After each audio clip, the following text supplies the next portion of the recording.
Hey, what's going on, action figure addicts? This is C-Spray coming at you, giving your action figure fix. Gonna do another Marvel Legends figure review today. This is actually the Spider-Man Classic series. This was released around 2002, roughly the same time when the Marvel Legends kicked into place. That's the Toy Biz ones, of course. I'm a big Spider-Man villain fan, Spider-Man fan in general, and this is a great character, great figure, and this guy is just totally awesome. Of course, I'm big into Transformers, and when I saw this guy, I had to get him, and I totally just opened him up right when I saw him. Well, not in the store, of course, but when I got home. And for the most part, a lot of my Marvel and DC stuff has been in the package, so goes to show you how much I liked this guy at the time. And I got this guy when he came out, roughly, so around 2002. And from what I read, he was pretty hard to find at first, and then later on he was pretty accessible. Right now I was checking around information on this toy and what have you, and he was going for different prices, ranging from $6 and at least to $16, maybe even more. And later on this was released as a repaint into Hobgoblin in a Spider-Man Origins series, and I think that came out from Hasbro later on. But this one is definitely way better than that one. Just the colors are more realistic, and they're just more creepier, I think, compared to the bright, vibrant one that they later repainted it into. And this style of the Hobgoblin, I think, is just totally creepy and totally cool compared to the one, with the mask. I'm not sure the name of the people who played Hobgoblin in the roles of the comic verse, but I'm familiar with a lot of Marvel and DC stuff, but just not to the intricate detail of stuff like that. But I know there's been many incarnations of the Hobgoblin, and when he was, I think he was possessed by a demon or something like that, which makes him this kind of demonic looking one. I was a big fan of it because I love horror stuff, and this guy was just totally awesome. And later on he, of course, split from the Hobgoblin character and became his own entity, which was the Demogoblin, which was kind of like what they did with Venom and Carnage, I guess. But the figure itself, like I said, the color is just amazing. I'm not going to move around too much at first because the cape is really annoying and tedious. So I'll just leave it like this, and we'll talk about it for a few seconds here. The sculpt is just fantastic. It's very evil looking. I'll show you the photos. You can check out in a closer depth to see how he really looks up close. But great sculpt, nicely detailed, highly detailed, amazing artwork amongst the sculpt who did this. The cape is really nice, has little stitching and little crisscross lines everywhere. It just looks really realistic. The colors again are really real looking, really earth toned, true to natural colors, not so in your face, bright action figure like this, for example. But almost to the extent of I would say McFarlane style detailing, which is really nice. And you gotta love that about Toy Biz. They have great detailing and sculpting amongst their. Everything's really cool. He has a lot of great articulation and posability, and we'll go over that in 2 seconds here. And I just want to say that I tried to turn wrists and ankles and stuff like that, and they would not turn, and I was scared the peg in the knee was going to break, for example. And I remember Matlock WK mentioning if you put the limbs or the figure under warm or hot water, it loosens up the movement, which I did. And for years that I had this, I was really let down because it was kind of limited to what he can pose, and so I kind of just put him in a tote, and I was a little bit upset. But since I've been getting into a lot of the Marvel stuff from being on YouTube and checking out a lot of the Marvel community guys, I took the suggestion. Oh, his cape kind of just fell off there. It's kind of funny. I took the suggestions of Matlock WK and I did it to him, and I love him that much more now. So Matt, I just want to thanks a lot, man. I really appreciate it. Like I said, really cool sculpts, and we'll just get the cape out of the way because it doesn't want to stay on. So I'll just give you a little look here. Very Spawnish, I think. Looks really cool, nicely detailed. You can see all the rips and stitching, and it has lots of holes. And it's kind of like a orangey brown rubber with, I guess, the dark brushing and paint job over it, just to give it that rustic look. Just crazy detail. And like I said, there's the peg that it hangs onto, and it doesn't hold on whatsoever.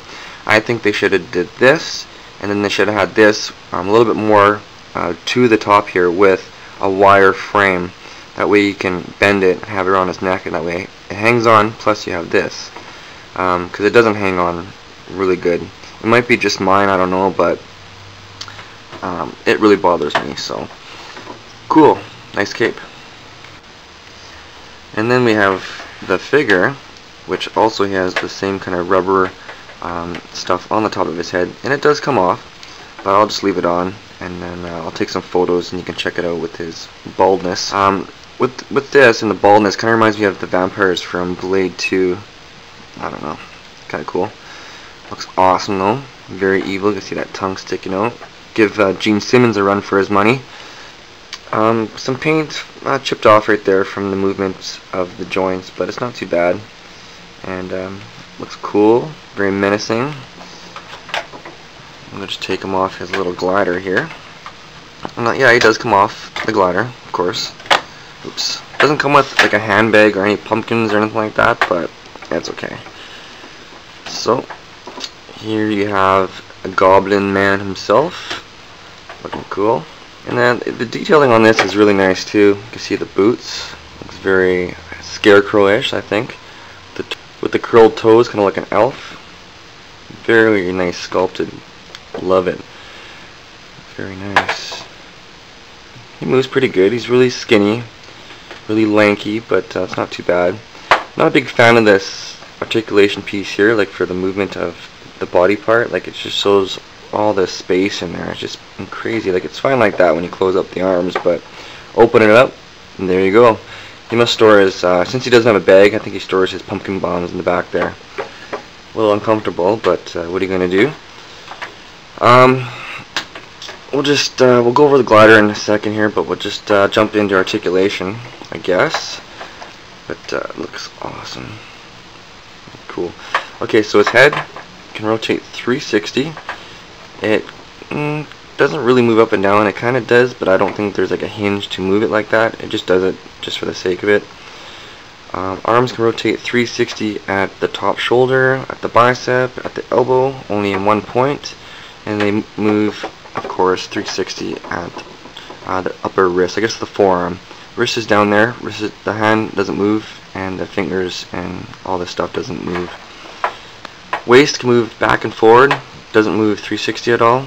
And legs can rotate to 360 up there. Single movement in the knee, goes up and down, and of course it moves 360 up here and up and down at the ankle.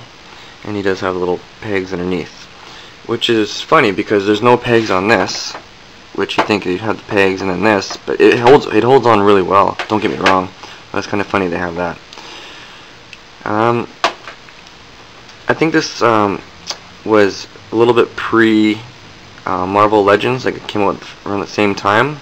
So you can see that some of the articulation was probably a little bit better later on, but it's really good. Don't get me wrong. It works well for the figure. But we'll put him aside. Awesome figure, love it. Highly recommend him. We have his glider now.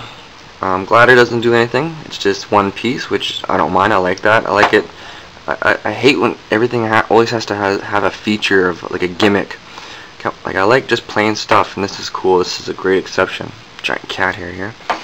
That's what I noticed about this guy too. I don't know, the plastic or definitely the cape.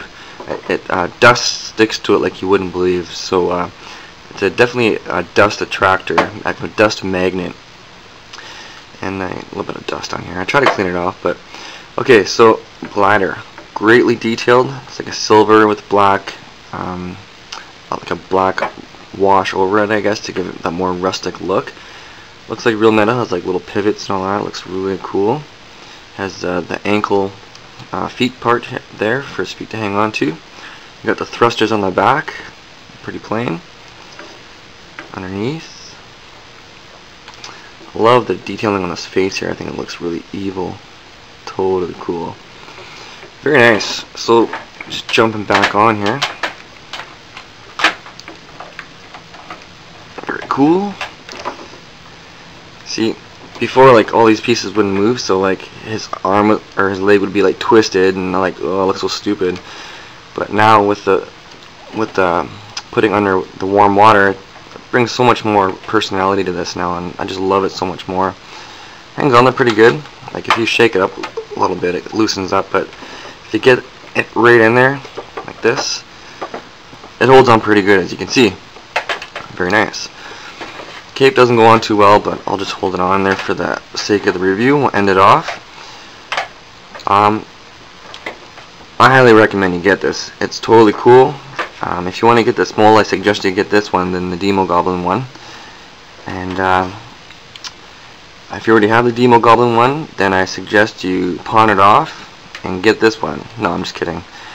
The Hobgoblin one's not too bad.